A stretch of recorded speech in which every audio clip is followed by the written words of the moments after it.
स्थान अद्वैत आश्रम वाराणसी 1921। बहुत से लोग सारा जीवन गड़बड़ी में बिताकर अंत में पेंशन ले तीर्थवास करते हैं। वे सोचते हैं कि तीर्थवास करने से जीवन में जो कुछ पाप किया है वो सब नष्ट हो जाएगा और मृत्यु के बाद मुक्ति प्राप्त होगी।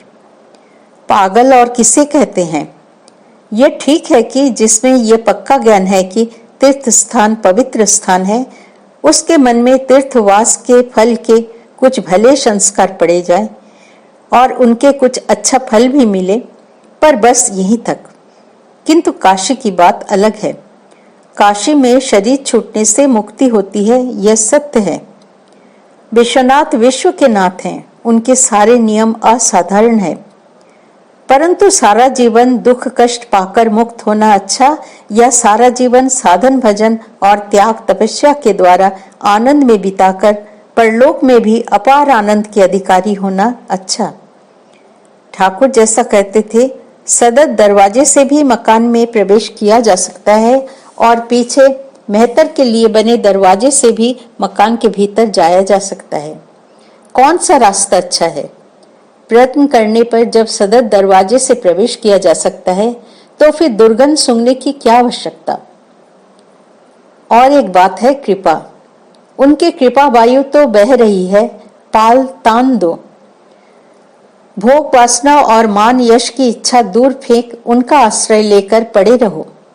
दुनिया का भी भोग करेंगे और भगवान की भी प्राप्ति करेंगे, ऐसा क्या कहीं होता है? एक साथ दोनों नहीं हो सकते। भगवान को चाहते हो तो भोग वासना छोड़ दो, और भोग करना चाहते हो तो उन्हें छोड़ना पड़ेगा। दो नौकाओं में पैर मत रखना, बहुत कष्ट पाओगे। एक रास्ता ठीक कर लो। अभी तुम लोगों की उम्र कम है, इस समय एक रास्ता ठीक कर लो। यदि अभी रास्ता ठीक ना हो तो वो किसी भी समय ठीक नहीं होगा। भगवान को अपने से भी अपना जानकर उनके लिए जिसने इस जीवन में समस्त वासना समस्त भोग सुख की इच्छा त्याग दी है, उसके वे अति निकट हैं। उनके पास वे बंध गए हैं, जैसे दुलारे कन्हैया यशोदा के पास गोपियों के पास बंध गए थे। ठाकुर कहते थे, भगवान के लिए जिसने सब छोड़ दिया है, भगवान पर उसका एक हक है। माता पिता के पास आत्मीय स्वजनों के पास जोर जबरदस्ती की जा सकती है, वैसे ही उनके पास भी हट किया जा सकता है कि दर्शन दो, दर्शन देना ही होगा। तब वे दौड़कर आ जाते हैं, गोद में उठा लेते हैं। उनकी गोद में बैठने से कितना आनंद कितना सुख होता है, यह वही जानता है जिसे उन्होंने अपनी गोद में उठा लिया है। उस आनंद के सामने मनुष्य जिसे आनंद कहता है वो तुच्छ हो जाता है, फीका लगता है। वे और भी कहते थे, जिन लोगों ने उनके लिए इंद्रिय सुख त्याग दिया है, वे 12 आना रास्ता पार कर गए हैं। देह सुख छोड़ना इतना सीधा है रे। उनकी बहुत कृपा होने पर, पूर्व जन्म की बहुत तपस्या रहने पर, तब कहीं मनुष्य उस शक्ति सामर्थ्य का अधिकारी होता है। मन को इस तरह तैयार करने की चेष्टा करो जिससे वे सब वासनाएं मन में बिल्कुल न उठ सके। इस प्रकार से जीवन बिताना बड़ा कठिन है। अभी तुम बच्चे हो, जितना सीधा समझते हो उतना सीधा यह नहीं है।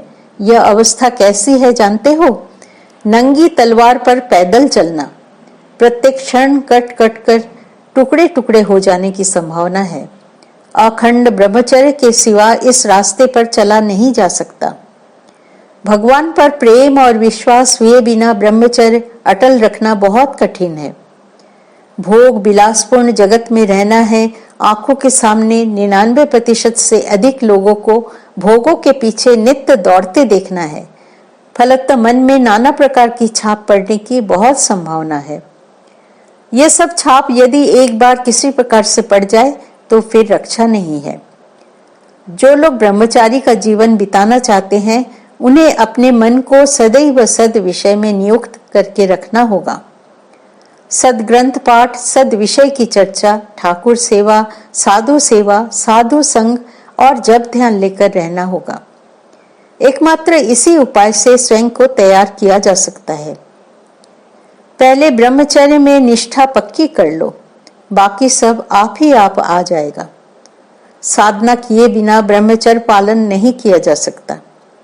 ब्रह्मचर्य में प्रतिष्ठित होने पर ही भगवान का लाभ होता है। भगवान लाभ न हो तो मनुष्य जन्म वृथा हो गया। उनके दर्शन होने पर ही आनंद प्राप्त होता है। तुम लोग अभी लड़के हो, तुम लोगों की बुद्धि सत्य है, मन सत्य है। थोड़ी चेष्टा तो करो। अल्प चेष्टा से ही भक्ति विश्वास जाग उठेगा। स्थान भद्रक 1915। भगवान कल्पतरु हैं, उनके पास जो जैसा चाहता है वो वैसा ही पाता है। जिसका जैसा भाव उसका वैसा लाभ। दुर्लभ मनुष्य जन्म पाकर भी जब जीव उसका सदुपयोग नहीं करता, भगवान के पाद पद्मों में मन न लगा असार मोह माया के समुद्र में डूबे रहकर सोचता है मैं तो मजे में हूं, तब भगवान भी कहते हैं मजे में रहो। और फिर जब दुख कष्ट पाकर हाय हाय करते हुए वो सोचता है इस जीवन में मैंने क्या किया, तब वे भी कहते हैं हाँ क्या किया। मनुष्य कल्पतरु के नीचे बैठा हुआ है, उनके पास जो मांगेगा वही पाएगा। देवत्व चाहे तो देवत्व मिलेगा और पशुत्व चाहे तो पशुत्व। मनुष्य को उन्होंने दो चीजें दी हैं, विद्या और अविद्या। विद्या दो प्रकार की है, विवेक और वैराग्य। इनका आश्रय लेने पर मनुष्य भगवान की शरण में आता है। अविद्या 6 प्रकार की है, काम क्रोध इत्यादि। इनका आश्रय लेने पर मनुष्य पशु भावापन्न होता है। विद्या का अनुशीलन करने से अविद्या का नाश होता है और अविद्या का कल्चर करने से मैं और मेरा यह बोध बढ़कर मनुष्य को संसार में बद्ध कर देता है तथा भगवान से बहुत दूर ले जाता है, जिससे जीव को अशेष दुख कष्ट सहना पड़ता है। जीव को उन्होंने सिर्फ विद्या और अविद्या ये दो चीजें ही दी हो ऐसी बात नहीं, बल्कि इन दोनों में भला बुरा क्या है इसका विचार करने की शक्ति भी दी है।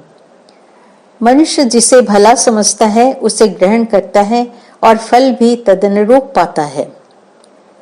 मनुष्य दुख कष्ट पाने पर भगवान को जो दोष देता है वो उसकी भूल है, बहुत बड़ी भूल।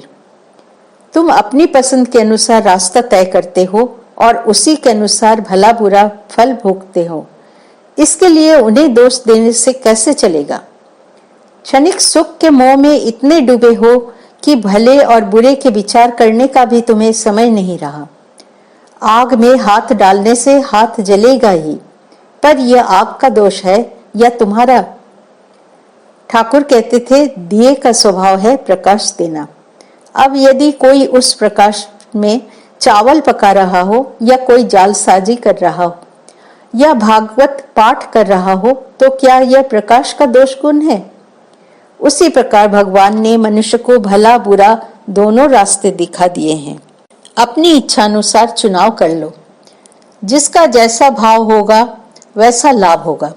विवेक वैराग्य का आश्रय लो तो उन्हें पाकर आनंद के अधिकारी होगे, और संसार का यदि आश्रय लो तो इस जीवन में थोड़ा बहुत क्षणिक सुख अवश्य पाओगे, किंतु भविष्य को अंधकार समुद्र में डुबोकर अनंत दुख पाने के लिए भी तुम्हें तैयार रहना होगा। ऐसा कहने से नहीं बनेगा कि सिर्फ सुख ही चाहिए, दुख नहीं। एक की इच्छा करने से दूसरा आएगा ही, तुम चाहो या न चाहो। ठाकुर कहते थे मलय पवन के स्पर्श से जिन सब वृक्षों में सार है वे चंदन हो जाते हैं, किंतु सारहीन वृक्षों का बांस केले आदि का कुछ भी नहीं होता।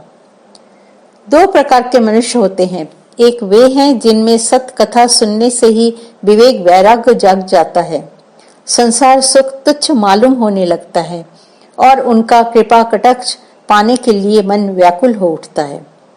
उन्हें जानने के लिए जीवन मरण की पहेली को समझने के लिए दृढ़ प्रतिज्ञ हो जाता है। शरीर रहे या जाए इसकी वो चिंता नहीं करता।